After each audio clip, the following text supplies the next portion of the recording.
Okay. So I'm excited because I haven't met Rob and Nicole, and I spend far too much time with Melissa and Dave. So it's nice to have some new people in the room. We did this panel last year, and it was a huge success, where we asked two of our publishers to invite two of their favorite managers to a panel to talk about how they work together. And so when I contacted Melissa and Dave, they nominated you and Rob and Nicole. So I would like to start by having the first duo, Dave and Nicole, introduce themselves. So why don't we start with Dave, and can you explain the relationship between Sony and Nicole? And then we'll have Nicole introduce herself. Yes. So hi, everybody. So my name's Dave Quilico, and I'm Vice President Creative at Sony Publishing. And I work, and Nicole manages our one of our writers, Ari Hicks, and we work together daily and hourly, I want to say. And it's a terrific relationship, and it's been a few years now. And and I can go on to talk about Nicole, but she's really definitely one of my favorite managers, and really so proactive and handles numerous areas for Ari, and just far beyond the normal scope that we see of managers. And so it really helps in every area that we deal with. Great. Nicole, do you want to introduce yourself and your company? Yes, so I'm actually a freelance manager. So I only manage Ari, but I do come from a background of tour management and creative. So I've worked with like various artists across multiple different platforms, from the touring side, the creative side, in different genres of electronic, pop, and so on. Dave and I have been working together. I mean, it was pretty early on in Ari's, career of when we kind of started working with, Sony. And it's been a very fruitful situation, because there's a lot that you can learn. And I think from the management aspect, from publishing. And we've been really fortunate to have Dave, who, has also an extensive background in so many different, in so many different parts of the music industry. And it's been really great just kind of learning from them, and learning so much about publishing, because I feel like it's one of the areas that not many people, really know about, even from the management side. And it's really cool to learn and be able to kind of, teach my artists, about the different avenues that, publishing offers, and also just having the extensive knowledge, from Dave. And as a new manager, or, I guess not new at this point, but it's just been a great relationship to really learn and actively, pursue different avenues in publishing. Great, thank you.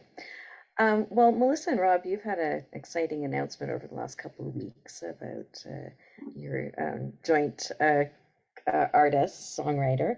But Melissa, can I get you to start just by, you're one of our newest members, and some people may not have heard about Kilometre yet. If you could just explain who you are, your company, and just the songwriter who I'm talking about. Absolutely. Yeah. So my name is Melissa Cameron-Passley. I'm the Director of Creative and Operations at Kilometre Music Group. So we are, as Margaret said, a very new member of MPC. We are new publishers on the scene. We have also been acquiring catalog as well. So we've kind of got two sides to our company. And we run a studio for our writers, for our signees, and do song camps and whatnot. We're right across from the AGO.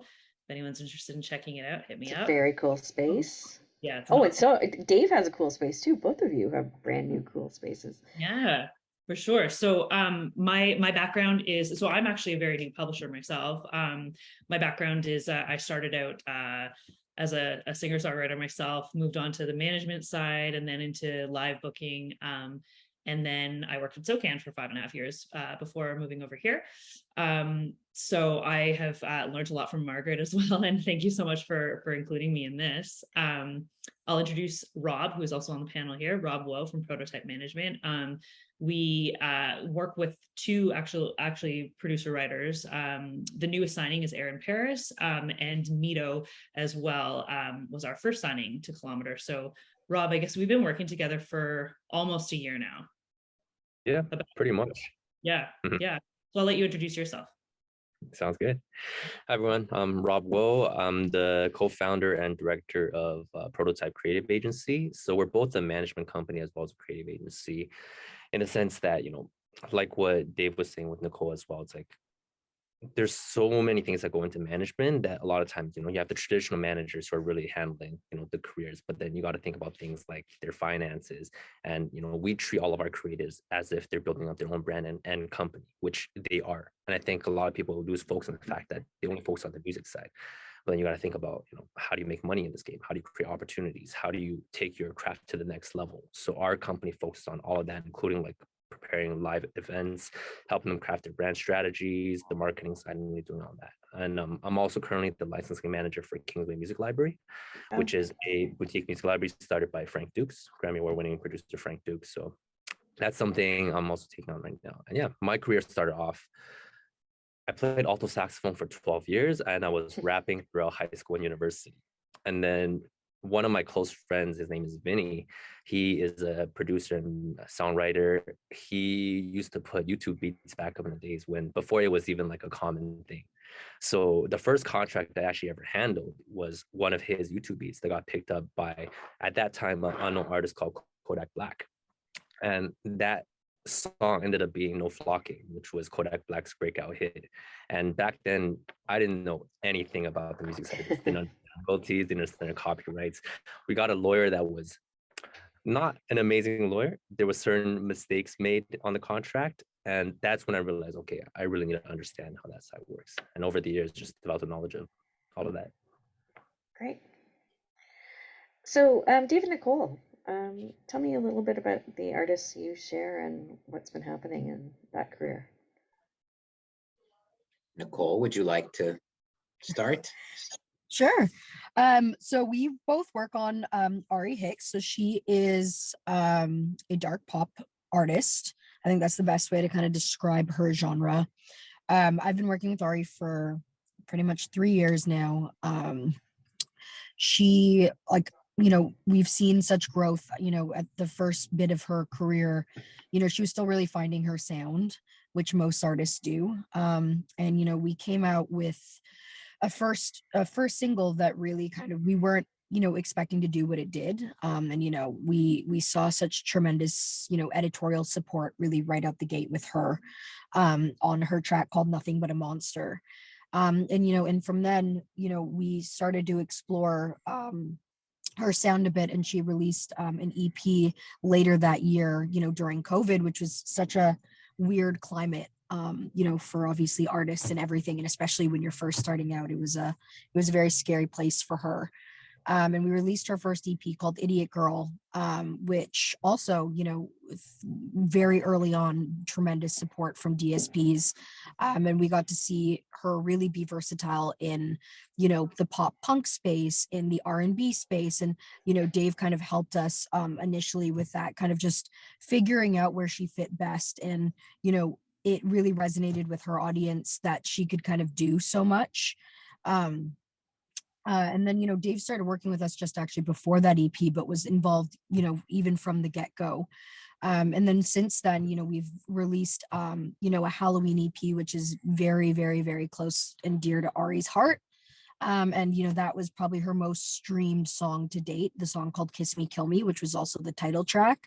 And it's amassed over, 4 million streams, cross-platform. And then we had taken actually last year off to just kind of really hone in on, Ari's sound, and just see where to go from there. And ever since then, this year, we've released the first part of her album, which is called It's Not That Deep, Chapter 1. And we actually have a song released today called Sad Ghost. And then we have Chapter 2 coming out, in November. And it's been really cool to see her kind of grow into the brand and kind of grow into her space so much as a pop artist. And, especially competing in such a world in which everything is really super competitive, we had to go through a lot of obstacles to really kind of get to a place that made her different. And it's been such, like, all of the songs to date have streamed more than anything we've released, so far. And it's just been such a great experience and journey with her, and like really coming out of COVID, and seeing just the growth from where we started up until now. And, we've been fortunate that she's also been, an RBC first up performer. So it's really opened the gate for her on the live side, to really kind of also showcase her talents. And yeah, it's just like a continual growth. Like we're in LA right now working on the next body of work already. And yeah, I mean, Dave, if you want to add to Yeah. any of that. Yeah, I think so, and I think just to jump off what you're saying as well, it's like we really, I love artist development, and I know that process, it takes some time to do it properly. And I think that, it's easy to find big hit songs with producers and all that kind of stuff, and then just go and do all, to try to satisfy that. But we, Ari came through it in a genuine way where we're aiming to build her sound and what resonates with her, and build that authenticity that she has, so that we have this beautiful base that's credible and authentic to who she is, and build those great songs with that story and a sound that she loves. So we take the time that's needed to build all those pieces. And I mean, that includes, the film and TV space that's happening now for Ari as well. That includes the live side, the whole team that's surrounding her as well, from attorney to agent to manager to everybody. And so that full circle is happening, so that we can build a real career, and not a song that ignites on streaming and then kind of drop whatever. We're really into the whole career side. So and I'll just backdrop, kind of funny story. It's like I was in a meeting at Universal Publishing in LA. So a competitive publisher who we collaborate with, because publishers are very collaborative. We all work together. Melissa and I go back many times. They have an incredible space, incredible writers. We're all collaborating. And I heard a demo that the A&R person at that publishing company in LA played for me. And she was trying to, pair up collaborations. And I heard Ari's voice on that demo. And I said, "Who is that? I love the writers, but who is that singer?" And she said, "That's this girl from Toronto who I had never heard of yet." I'm like, "You got to be kidding me." So funny enough, that publisher made the introduction for me, and said, "Look, this is a good person. You should know each other." And I basically begged them to let me represent them and be there from the beginning, because I was a massive fan of her talent. Yeah, so that's the backdrop there. And I love the fact that you touched on the fact that it's not just Nicole as manager who you're dealing with. You're dealing with all the parts of Ari's team to Every part. successfully build it out. Nicole, the strategy. Yep. And that has been such a pleasure, because obviously, I mentioned earlier, being a new manager, Dave has really kind of been such a great mentor on both sides of being kind of the voice of reason sometimes. But it's also been such a great experience, because Ari has such a niche, and the film and TV team calls it spooky pop. And it's so hard to kind of sell that sometimes, because it's not so mainstream and it's not too alternative, where Dave, coming from the background that he comes from, has been so supportive in the decision that she's made. And he's one person that has 110% been behind her decisions musically, which has, it's so rare to see, even on the publishing side, to have somebody. And, we've taken those meetings and stuff where it's like, they just want the cuts, they just want the viral moments, to get behind. And, we've just been so fortunate to have Dave in that backdrop. And and even the Sony TV, the Sony team in general, of just being so supportive of her decisions, and really helping cultivate what that looks like on the publishing side, and how they can take that and where it goes, versus trying to kind of, pigeonhole her into something she doesn't want to do just to make money off of it, which has been such a refreshing experience, especially in the music industry. And I just want to make sure everybody, just for the 4 panelists, we have managers and self-managed artists. When we're talking about Sony Publishing here, we're talking about the publishing side, not the label side. And just to be very clear, Dave's roster for Sony Publishing is very different than the label side, and in many ways they're never connected. So that's right. Rob and Melissa, can you talk about your 2 shared artists, the same sort of thing their career and how the two of you are working together. Do you want to start, Rob?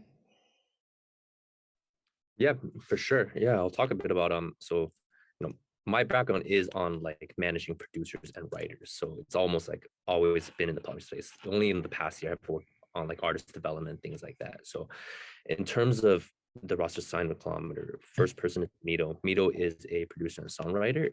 He got a big cut through Don Tolliver's Cardigan, which is, one Tolliver singles. I think it's certified gold, about to be platinum in the US. And it's been taken off on TikTok recently and just off of some random videos. So with Mito, it's almost like, I feel like Dave and Nicole said a lot of the same things that I actually wanted to say. It is, working with Melissa has been, and the Column team has been great because they are about building from the ground up. It's almost the same thing. Like through other clients, we've been through like admin publishing deals, co-publishing deals. And a lot of the times these bigger publishers, especially like the US publishers, I don't want to say anything, but it's like they are chasing the hits because it is the hits that make money. Like I completely get it. I come from a business background too. I know businesses need to make money to survive. And so with the Kilometre team, we just found a common interest that like we want to develop talent from the ground up. And with Mito, even though he has a big hit, he is developing a lot of his own talent ground. He's working with a lot of developing artists. He has his own producer artist project that he's building up. And Kilometre's team has been super great in supporting that. And it's honestly refreshing because I've had some bad relationships with publishers in the past. Not bad in a sense, but more just like because they have such a big roster, it's hard for them to put a focus on necessarily your clients only, right? So, I really love the intimacy we have building with Melissa and the whole Kilo team. And our other producer, writer, composer, his name is Aaron Paris. He actually started off on the composing side. So he's a classical violinist, went to school for violin. He also played in the Toronto Youth Symphony Orchestra. And he's probably like, I don't want to say one of the only people, but very rare select people that managed to transition from that side into the mainstream music side. He's done production of violins on like probably like half of the Toronto upcoming artists. In the past year, his career's really taken off. He has multiple production writing credits on Nav's album. He co-produced the DJ Khaled intro on his latest album featuring Drake. There's also a couple of upcoming tracks with bigger artists, and he did Roddy Ricch's intro. So with Aaron, he's almost like an artist himself because during COVID, he's managed to build up his social media following. I think over like 12K followers on Instagram now, a few thousand on TikTok, 5,000 on Twitter.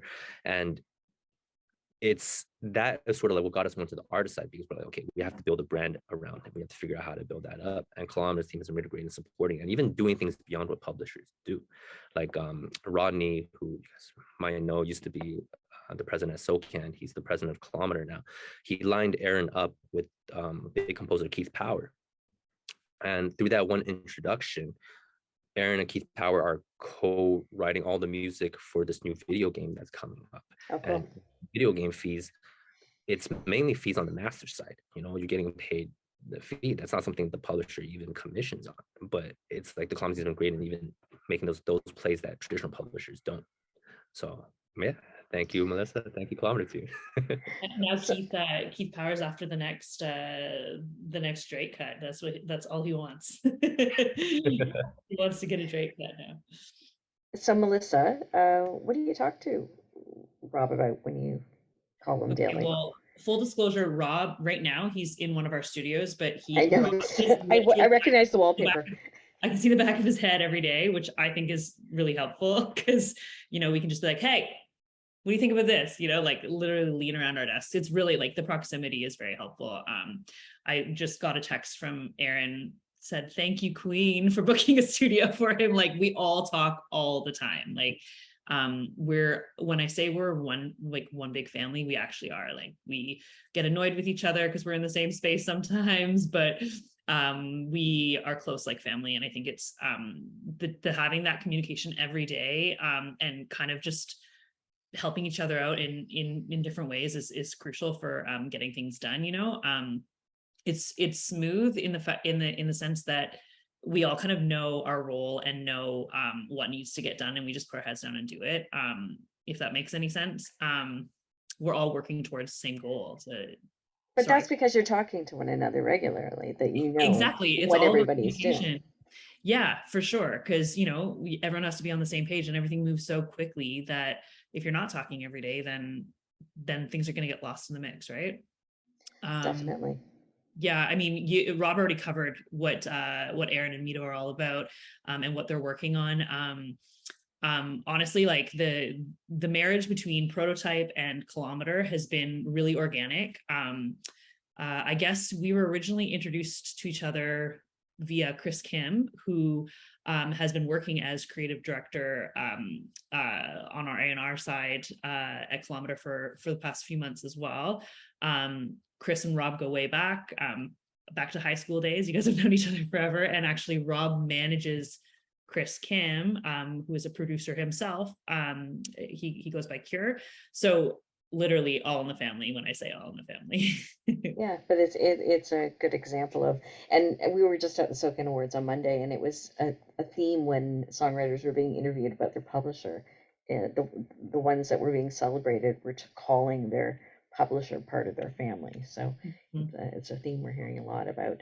And it's, Rob, you're saying there were some publishers who didn't work well with you. I think that's something we were talking about yesterday. Is it's really important when a manager and a songwriter are looking at a publishing deal that there's the right fit between the songwriter and what they want in their future career, and the publisher and the manager, because if they all have the same vision, they're going to be just growing together.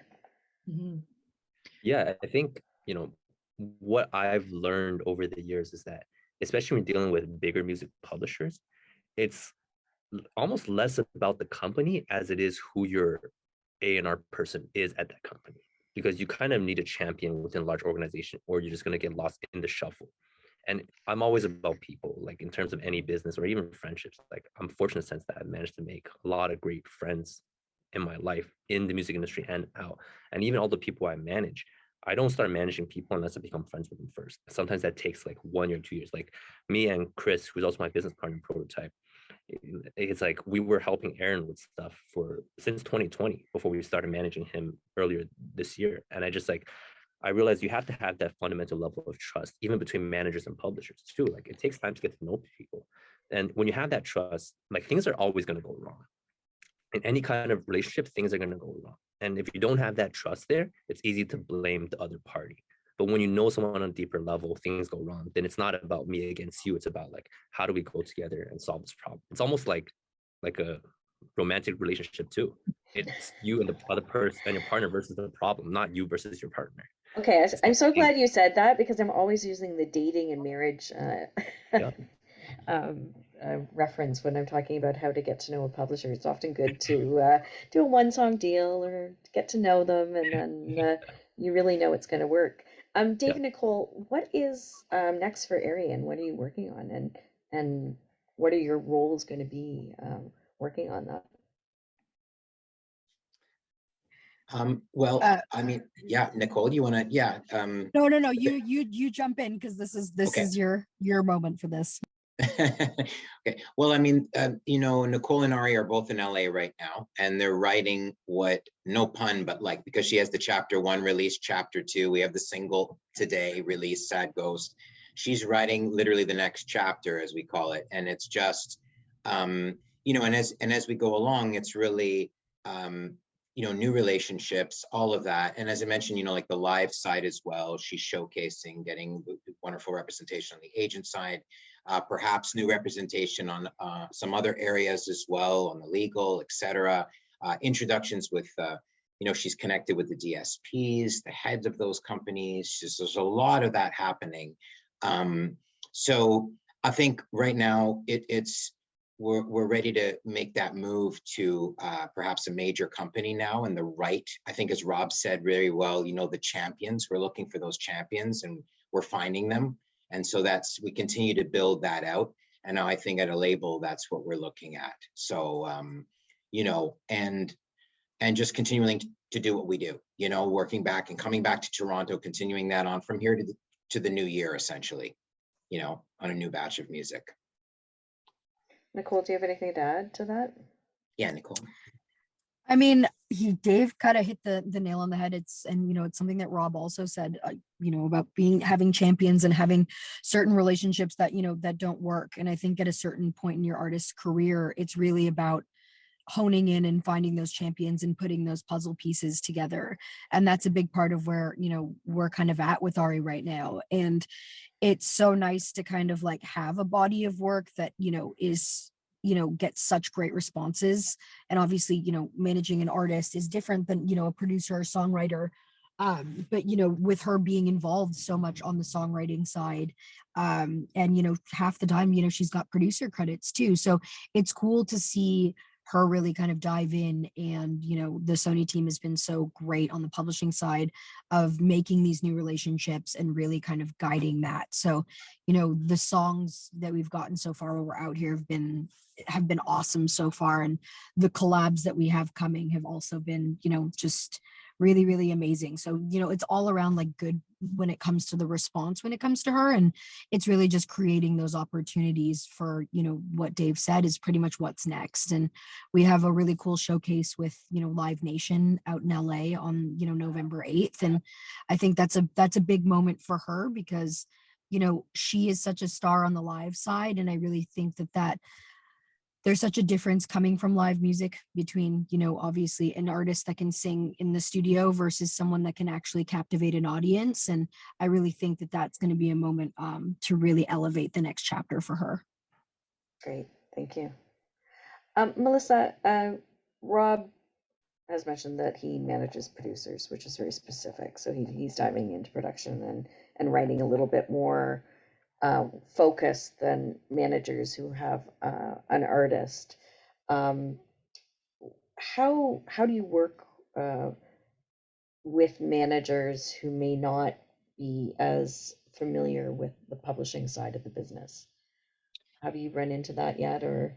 With Rob, definitely not, because he's had Yeah. a lot of experience. But with other artists you're approaching Well, our roster is very small at the moment. So Eli, we have 3 signees at the moment, a few more in the works. And all of our signees are producer writers themselves. So Eli is currently unmanaged. So to be honest, we help him on that side of things now while he is unmanaged. So yeah, no, I from working at a booking agency previously and working directly with managers a lot. I have sorry, was your question about unexperienced ones? Yeah, just for advice for the managers in the room. What's the most? How can they get the most out of working with the publisher? Yeah, I would say honestly, communication, and telling what the plan is, what the vision is from their side, because the manager is always going to be the most intimately connected with the writer or artist, because they're therapists, they're like first call in the middle of the night kind of thing. So they really know the plan and what the artist or writer is looking for. So communication, like constant saying, okay, this is where we're at, this is what we're doing, this is what we need from you, this is currently we don't want you to set up with us up with 1,000 sessions, because said writer has a plan to hone in, lock the door, and work with only one person, and we want you to leave us alone and not send us these things at that time. I guess a good example is Mito, our writer producer. He is, as Rob mentioned, he's currently working on his own EP as a artist producer. And there was a time when we were putting together a lot of writing sessions, and he's like, no, I'm out. I can't right now. And we were like, why? Why? What's going on? Right. And then he started slowly sharing what he's working on. And we we're like, oh, okay, we're going to leave you alone. We get it. So, it's just understanding what the vision is. So speaking of vision, what is the vision for Kilometre? You're becoming quite a community. I notice you started with the space, and even in COVID, when I first dropped by, there's people dropping in, there's people working in your studios all the time. You had Dave's camp through there. I think he had some Warner Chapel camps through there. What's the importance of building community? Because that's obviously what you're focused on. Well, I'm glad that that's what what you're seeing from the outside, because that has always been the plan. We want to create, well, we hope that we're creating a hub for the community, like the Canadian community, really. There's always been a lot going on in LA, and typically people have felt that, you know, they need to live in LA in order to make things happen, kind of thing. So essentially we would love to, we already know all this talent's coming out of Toronto, like especially on the producer side, like, you know, they're all getting the biggest cuts, right? Last I don't know how many years the biggest placements have been from Toronto producers, right?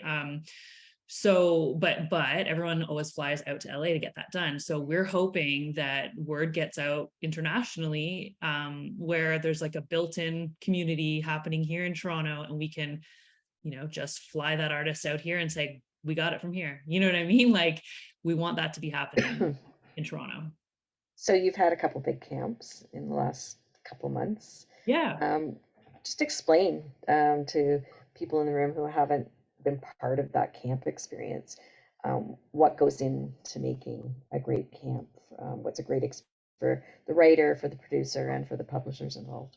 Yeah, well, I think I mean, they threw their own camp here, so it kind of depends on what kind of a, you know, what the plan is. So you know, we've done camps where we're just renting out our space to different publishers or different labels and whatnot, where we're not super involved in the actual curation side of it. But we've also done camps where we're facilitating it all, you know, doing catering and things like that, you know, special introduction things like smudge sessions and stuff like that before to get everyone kind of acquainted. Yeah, so it really just depends on what the plan is for the programming. I always find having some kind of an intimate opening to it is awesome, because people really get to know each other and kind of warm up a little bit before going into sessions. There's always egos when people come into the room, you know, and nerves, obviously. So it's nice to get people acquainted first. We've got a camp coming in here in a couple of weeks, and they are planning like a sound bath session. They're getting a masseuse. They're like going all out, and I'm like, hey, yes, can I do all of these things as well? So besides the masseuse, Dave, can you explain how you feel you can pull together a quality camp for your writers and producers? Yeah, I was just thinking we should have had a masseuse at that camp. That would have been amazing. It's like, you know, when I think of the word camp, I always think I always want to make sure that we have these individual sessions that are playing off of people's strengths and weaknesses. So that, because, you know, you have somebody who might be very talented in melody, lyric, for example, the obvious, you know, or maybe just talented in melody, that's their super strength, you know, in the Olympics, it's kind of like the Olympics of songwriting to get that great song.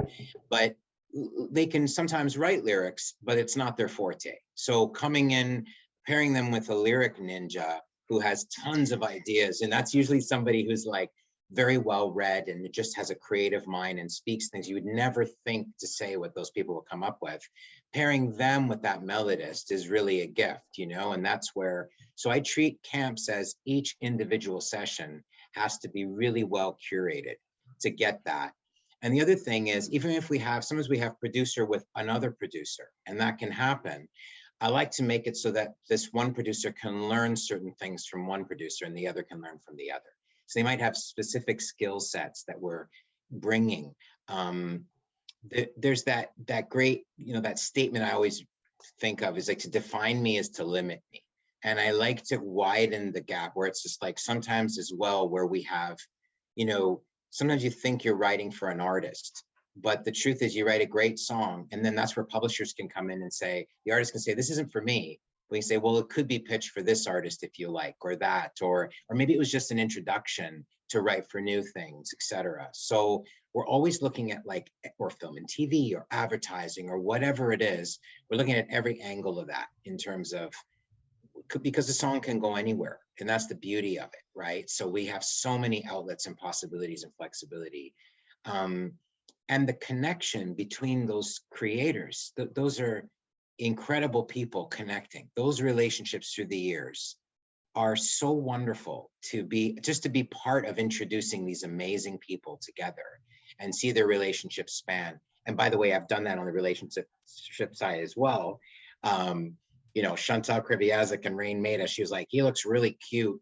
I was like, okay, let's introduce them. And here we go, you know, like so many years later, this happens too, actually. So there's a relationship side of things and just dear friendships and everything. And there's also that. So all of that goes into it. But I think that instead of thinking of it as like a speed dating and let's write a song by this time in the evening, I'm more focused on what relationships can we bring together of quality people and talents, and how do we play off each other's strengths and make you feel like I'm working with someone that's better than me in this area. I'm going to grow in this session, you know. You were talking a little bit about songs and songwriters letting, when they're the artist letting go of it, and Yeah. we had the good fortune to take our women in the studio producers into your beautiful Yeah. new studios a couple weeks ago, and Fifi Dobson came in. Yes. Can you just tell that story a little bit? Because it was really interesting, because Fifi primarily writes for herself, and you've published her Yes. for a long, long time, but Yeah. there was an album of songs that suddenly found a new world when they weren't released for her. Yeah, I mean, the history with Fifi is, so I worked at one time I was the director of A&R and publishing. So I had dual roles at Sony, and I ended up becoming the frontline person. So I would go through thousands of demos at one point in time every week. And Fifi started sending me demos, and she was 14 years old at that time. And I would hear this artist singing cover songs, actually, at that time. She was singing Celine Dion cover songs. But she was very, very different. She would call and want to follow up and say, you know, what did you think of my demo? How was I singing? What could I do differently? And then I was just kind of, she was very endearing. I was like, well, I gave her some feedback, and she'd come back and you could feel the growth. You could feel the improvement, and she was intent on that. So fast forward, she got a record deal, and the record label wanted her to make an R&B record. And she called me and she said, look, I got a record deal, great news. They wanted me to make this R&B record. I don't want to do that. And I said, well, what do you want to do? She said, I love Nirvana. I love rock. I want to do that. So I said, okay, well, let me introduce you to a couple writer producers. Maybe you just want to have a couple sessions, see how it goes. And they clicked, and she parted ways with her record label, and she signed the new deal with Island Def Jam, and the rest takes us to this present day today. So we have a deep history in that way, and I am a big believer in that. And I think we were talking about Ari in the same way. It's that, you know, respecting the artist's vision, where they want to go, giving them the breathing space to discover that and take the time. And the same goes for writer producers as well. You know, they want to find what they love and be true, and then be supported in that. And that's exactly what I believe in. You know, I've A&R'd records that have sold 10 million albums. There was one time, I can't mention the artist, but the artist pulled me aside and said, I feel very unsuccessful right now. And I said, oh my God, how can that be? You know, you just sold this many albums and your global tours and everything. And she said, every time I sing those songs, and the audience loves them, I feel like they like who I am not. And they don't know me. And that really stuck with me early in my career. And I thought, and then of course I've worked with so many artists and talents that feel the opposite, where it's just like, I'm singing my songs, I love my songs, I love what I'm doing, and it resonates with the whole world. And I think we have such an intelligent audience today that picks up on authenticity. That's what determines the skip or the follow. You know, it's like, I believe in this. This sounds authentic in every way. We see it on the socials, we see it on that. Ari's an authentic artist. Nicole supports that with the visuals and the vision and every element of it. And it's really inspiring. And that's you know, that's true to me and my heart, you know, to just support that. We just had a question out there, just talking about camps, and when you run the camps for Sony, for example, Dave, who pays for them, the flights, the accommodations, the space? Is it a recoupable expense? Yeah, when we do the camps, it isn't. We fund them, and we bring everyone together in that way. And that's just it. We just, so we kind of budget for that to do a few, like we had an incredibly successful camp at Kilometre. It was a real highlight for us. I do want to take a minute to shout out Kilometre. I know it's not typical that you're going to see, especially probably in the US or some markets, to to shout out another publisher, but this is a very, very special team and community that they have, with Melissa, with Rodney, and Mike McCarty, who actually brought me into the business. He was the president of EMI Publishing and is responsible for my being in the business. So they understand true creativity and development and nurturing and attention, and that is so special. So I just had to take a minute, and I also wanted to say that Cardigan is what a song Cardigan is, and Aaron, and your talents are amazing, and Nito. So congrats to everything you guys are doing, because yeah, anyways, I'm fans of what you're doing. Wow, keep going. Yeah, Yeah, keep really. going. So so sorry, back to the question was about camps and budgeting. Yes, it's not a recoupable expense. That is something, and we're planning another few camps this year. So I'll be connecting with Melissa again, saying, hey, we're gonna do this and that, because the response was so fantastic, and the ripple effect of it with those relationships and the collaborations is massive. I can't even quantify it. So we're going to do that again and again. Just to add, there has been some sponsorship as well. MPC sponsored a camp here at Kilometre House for another song camp, and then SOCAN's been big on sponsoring camps as well. Correct. So PROs are often involved in some way. The Toronto, the city of Toronto was sponsoring the Indigenous Song Camp, and RBC Emerging Artists as well. Yeah. So if you're looking for managers out there, if you're looking to do song camps, you know, try and hit up some sponsors for sponsorship too. If you've got a nice plan together, you know, that's an option as well. Yeah, and I did want to mention SOCAN. I mean, they participated, and it was a co-sponsored camp with SOCAN that we did. So we couldn't have done it without them. So that was really appreciated. That's great. I just do want to do a shout out to both at Sony. We have Janet Baker, who does a lot of the sync. She's coming on a panel with me tomorrow at Imaginative. Michelle has been one of our champions of our Women in the Studio program. And Gary's been on our board for a bit and sits on the SOCAN board and is very active. And Melissa is the new chair of our Next Gen committee at MPC. Melissa, can you just talk a little bit about that new committee and why we've started it? Sure, yeah. So it started a few months back, right? When did we start this, Margaret? May 31st was our first in-person Next Gen event. Wow. Okay. So yeah, Margaret actually approached me about it. So it's basically a collective for the next wave of publishers, a community for us, because you know, typically in the industry, you always see the same people as generations go on and whatnot, and a lot of younger people that are wanting to get in the industry, they don't really know about publishing first, you know, like maybe nobody's told them that this is a viable career option, and maybe they're kind of nervous and don't feel like that it's their place to come to a lot of the events that are going on. So this is a community to get people who are in the first 10 years of their career, kind of to get involved and learn more about it and create contacts. So Melissa's co-chair with Jordan Howard from CCS Day Tripper, and we're all going with about 15 publishers down to Nashville in a week, and really excited to be meeting with the Association of Independent Music Publishers. Also, coincidentally, was starting their own young professionals membership tier. So we're going to hope to try to grow the two sides of the border membership in this area and try to do more together. I'm just thrilled that you asked me to be a part of it, because I don't consider myself that young anymore. So thank you, Margaret. I think I must have just made the cut. I'm going to leave things, give a last word to Rob and Nicole. I'd like you to we've got a lot of self-managed artists and younger managers here. Words of advice on where the state of management's going and things they should consider.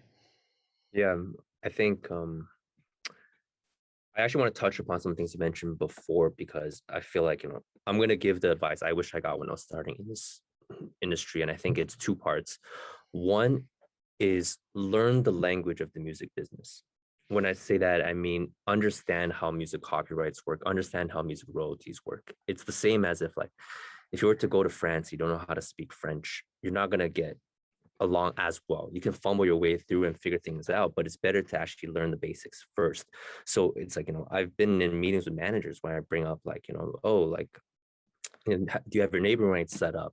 Like, is your publisher getting, are your mechanical royalties the same as your public performance royalties? And they would look at me like, what are you talking about? Like, they don't understand what's going on. And remember, to have longevity in this industry, you need to be able to make money off of it. And if you don't know how money is being collected in this industry, there's probably missing money out there. So, throwing out some hints for the managers and independent artists, producers, songwriters out there. Know what sound exchange is, know what sound exchange type of royalty sound exchange collects, know what resound or actual racks is and what kind of royalties they collect. Understand the difference between mechanical royalties, sync royalties, and public performance royalties. And if you guys like reading, get Donald Passman's book, All You Need to Know About the Music Business, because that's like essentially the beginner's Bible for it.